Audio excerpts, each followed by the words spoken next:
Autre dossier, les suites de la visite de Xi Jinping en France, après une séquence très politique hier à l'Elysée que vous avez couvert pour nous, Cyril Payen. Bonjour. Bonjour. Le président chinois est donc convié à participer aujourd'hui à une journée plus intime sur les traces d'Emmanuel Macron, sur les terres d'Emmanuel Macron dans les Hautes-Pyrénées. Vous les voyez à leur descente d'avion tout à l'heure à l'aéroport de Tarbes-Lourdes. Les deux dirigeants qui se rendent au col du Tourmalet, mythique ascension du Tour de France.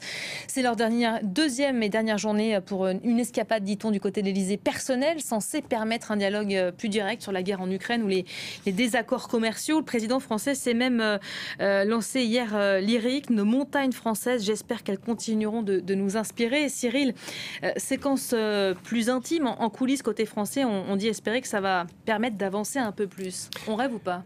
Oh, écoutez, en tout cas, le lyrisme du président Macron et sa séduction diplomatique assez proverbiale, sur laquelle il compte beaucoup, on peut espérer que ça marchera. En tout cas, sans vous faire l'offense d'un bulletin, non pas diplomatique, mais météorologique, on n'était pas du tout ce matin à l'arrivée. Cet après-midi, à l'arrivée, on voit les images sur l'aéroport de Tarbes, dans les fastes, hier soir, où la garde républicaine avait joué du Daft Punk devant les invités qui arrivaient pour le gala d'honneur. Là, ça va être pilou-pilou, bonnet et gants. Hein. Ouais, ça commence pas très bien si on s'en réfère à la météo et on voit les élus locaux. Voilà.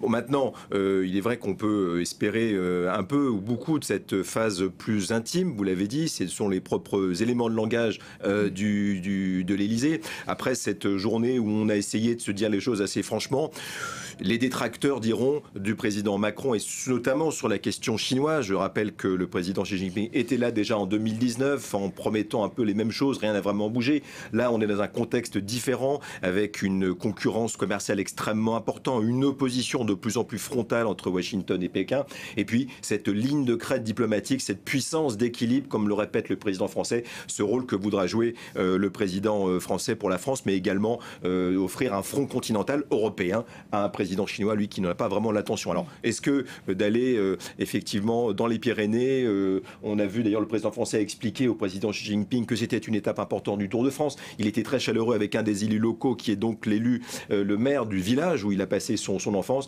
Est-ce que ça va en changer les choses? Les détracteurs diront donc faire du sentiment avec Xi Jinping, c'est une gageure, un défi peut-être insurmontable, comme l'école des Pyrénées, parce que le Xi Jinping, et pour l'avoir souvent vu, ne montre pas trop de sentiments. On se demande si ça lui fait quelque chose, mais en tout cas, c'est bien essayé. Et c'est un terme donc plus intime et personnel à cette grande visite du président chinois en France. C'est une séquence qui fait écho à la même séquence qu'Emmanuel Macron avait vécue en Chine. À l'époque, on s'en souvient, là aussi sur les terres de Xi Jinping, où ils s'étaient adonnés à la séance du thé. Hein. Effectivement, c'est un peu une habitude, si vous voulez, rien vraiment d'exceptionnel. Jacques Chirac aussi avait emmené en Vendée un des prédécesseurs de Xi Jinping. C'est une sorte de protocole intime quand on veut faire un petit plus, après les Invalides et les grandes pompes qu'on a vécues hier, un petit plus, un peu plus personnel pour tenter de parler en tête-à-tête avec un dirigeant. Mais avec le Chinois, on peut espérer que ce sera un peu plus compliqué.